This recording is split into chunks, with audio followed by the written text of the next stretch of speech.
এখন আমি বাসায় গিয়ে কি করব? আমার বাসায় যাওয়ার দরকার নেই। আমার স্বামী ছিলেন বিছানায় শোয়া। কিছু জিজ্ঞেস করলে চোখের পলক ফেলে উত্তর দিতেন। এমন অবস্থায় তাকে 2 বছর অজ্ঞাত স্থানে থাকতে হয়েছে।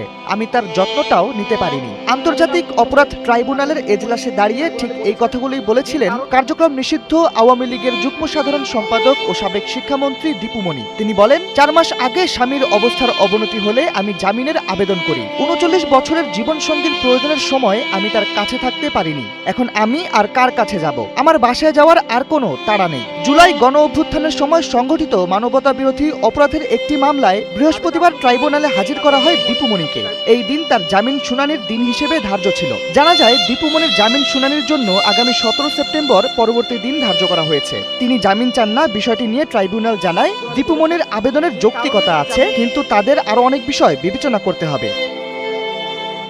5+ স্টার রেটিং প্রাপ্ত দেশের সর্বোচ্চ বিদ্যুৎ সাশ্রয়ী ওয়ালটন এসি। স্মার্ট কমফোর্ট এখন নেক্সট লেভেলে।